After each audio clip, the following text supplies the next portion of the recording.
예전부터 그런 생각을 했었어요. 뭐냐면 소주를 이런 녹색병에 들어있는 소주만 먹어야 될까? 70년대 만들어진 술인데 그때는 뭐 진짜 그 소득 수준이 2,000불, 3,000불 그 정도밖에 안 됐을 때인데 그때 먹던 소주를 지금 3만 불, 4만 불이 돼가는데도 아직도 이 소주를 먹고 있다는 게 저는 주거 문화나 뭐 차량이나 뭐 음식 문화나 엄청나게 바뀌었는데 아직도 왜 이렇게 하고 있을까?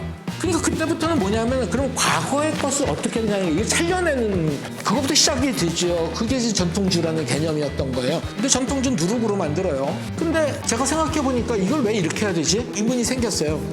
누룩이라고 하는 게 공기 중에 있는 미생물을 지금 모으는 그런 장치거든요. 미생물학을 공부한 사람 입장에서 본다면 너무 원시적인 거죠. 이렇게 할 이유가 하나도 없는데 정말 좋은 유용한 균주가 있어서 그 균주를 사용한다면 모르지만 그리고 그러다 보니까 이 갖고 있는 어떤 술에 대한 퀄리티도 많이 떨어지고 그래서 이제 그 부분을 이제는 술 만드시는 분들하고 얘기를 했더니 공감을 많이 하더라고요. 우리나라 전통주를 만드는데 이제 미생물학, 생화학을 도입을 시키자. 그래서 술을 만들면 어떤 맛이 날지 한번 해보자. 도전을 하게 된 거죠. 지금 시작한 지 한 1년 정도 돼가나 술 만드는 시스템도 바꾸고 이제 뭐 도구들도 다 바꾸고 그리고 이제는 이런 것들에 대한 것들을 좀 개념을 정립을 하고 하다 보니까 이제 이런 생각이 든 거죠. 그래서 외국의 역사하고 비교를 해보면 맥주를 만들던 나라들이나 포도주를 만들던 나라들을 보면은 이것들이 과학과 같이 발전을 했어요. 미생물이라고 하는 걸 어느 정도 시점 전에는 몰랐을 거 아니에요. 그렇죠?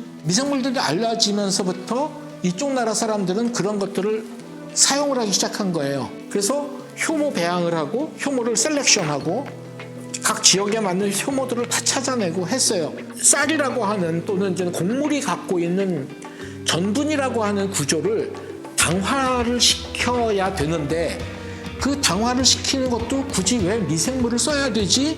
그냥 이거는 효소만, 엔자임만 처리해도 이게 다 되는 건데 한국은 기술이 완전히 죽어있던 거예요. 근데 굳이 왜 꼭 이때 방법을 해야 되는 거야? 그 사이에 과학은 이만큼 발전하고 이만큼의 어떤 그런 기술들이 다 변화가 됐는데 왜 굳이 정도 관리가 돼야지 되는데 품질이 일정하지 않은 프로덕트를 생산하는 그거를 왜 해야 되느냐 하는 그런 의문을 갖고 하다가 보면은 그 하는 사람들이 좀 더 늘어나고 그렇다고 해가지고 우리가 그렇게 하면은 무슨 뭐 일 맛이 단순해지냐만 아니라 그게 아니라 그 다음에 거기다가 어떤 미생물들을 또 첨가하느냐 또 어떤 방법으로 또 배양을 하느냐 몇 도에서 온도 배양하냐 굉장히 또 다양한 프로세스들이 있거든요. 그래서 각 지역마다 거기에 맞는 인디지니어스 마이크로 오가니즘들도 찾아낼 수 있고 각 도시마다 그런 술들을 많이 만들어내서 한국에만 오면은 참 다양한 술들을 지역에서 나오는 음식하고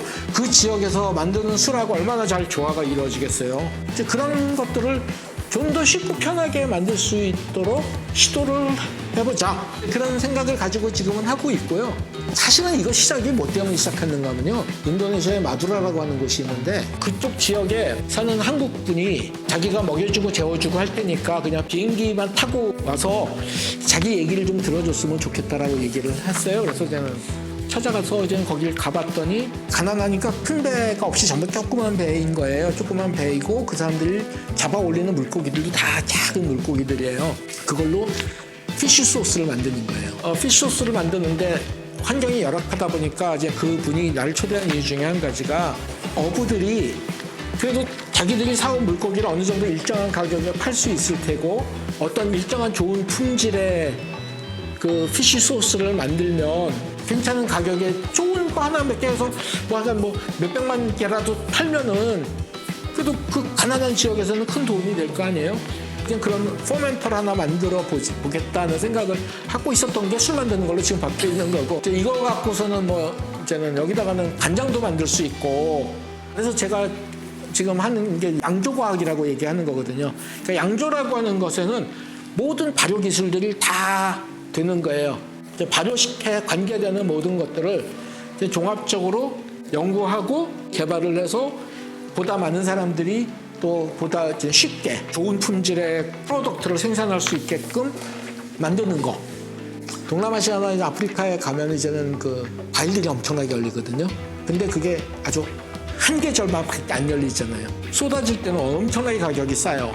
그러니까 막 그런 것들 한꺼번에 막 대량으로 사다가 그 와인 만들고 와인 만든 것들 중에 가서 와인으로 팔 수 있는 건 팔고 또 안 되는 거는 증류해가지고 한국의 소주처럼 이제 거기 좀 뭐 브랜디 같은 걸 만들어서 팔자. 근데 거기 술이 있어요. 거기 제가 가는 지역에도 술들이 있는데 날씨가 더우니까 술이 아니라 식초예요 거의 다. 너무 산도가 높아가지고 관리가 안 되니까. 그래서 이런 기계 같은 거 하나만 있으면 거기에 조그만 장치만 붙이면 온도 관리가 잘 되고 하면 웬만한 품질의 괜찮은 것들을 만들 수 있고 그러면 가격이 확 달라지겠죠. 지난번에 제가 거기 가가지고 몇 가지 술을 만들고 왔거든요. 가서 드래곤 프롯이라고 용과 갖고도 술을 하나 만들었고 저는 맛을 못 보고서 냉장고에 넣어놓고 왔더니 한 달쯤 후에 먹으라 그랬는데 한 20일쯤 지났더니 다 먹어치웠다고 테스트를 하라고 했더니 테스트하면서 맛있어서 계속 먹다 보니까 다 먹었다고 얘기를 하고 코코넛 갖고 술 만들었는데 사실 액체인데다가 발효도 빨리 되고 워낙에 향이 좋아갖고 한 일주일 만에 맛있더라고요. 3년 전에 필리핀에서 망고가 엄청나게 쌌어요. 1kg에 300~400원이면 사 먹었어요. 그것도 이만한 망고들 큰 것들을 핸들링이 안 되는 그런 많은 양이 나올 때는 그런 것들을 빨리빨리 뭔가 처리해야 되잖아요. 그러니까 기계를 갖고서 뭐 잼을 만들 수도 있고 또 와인을 만들 수도 있고 젤리를 만들 수도 있고 다양하게 가공을 해가지고 오래 보관할 수 있고 그렇게 되면은 소득을 높일 수 있고 그런 거를 각 마을마다 하나씩 이렇게 쫙 설치를 해주고 거기도 지하수나 이제 물 있는 곳이 있으면 지하수만 돌려도 온도가 그래서 유지가 되거든요. 거기는 여름에 뜨거울 때는 막 40도 올라가고 막 이러는데 그 물만 잘 해갖고 한 20몇 도만 온도만 잘 유지되면은 술이 그렇게 쉽게 이렇게 되지도 않고 산소하고 접하지도 않으니까 이제는 발효시키는 데는 좋은 조건이거든요. 그래서 그런 것들을 좀 딱 만들면은 우유 배달차 같은 거 하나 해가지고 가장 중심가에다가 이 보틀링하는 기계 하나 놓고 사람들 오면 거기서 쫙 병립해가지고 팔면 진짜 거기 술 퀄리티가 나빠요. 그리고 퀄리티 조금 좋으면 굉장히 가격이 비싸고 기술 격차가 많고 하기 때문에 생겨나는 일이거든요. 기술 격차를 좀 줄여주면 그럼 많은 사람들이 혜택을 보죠.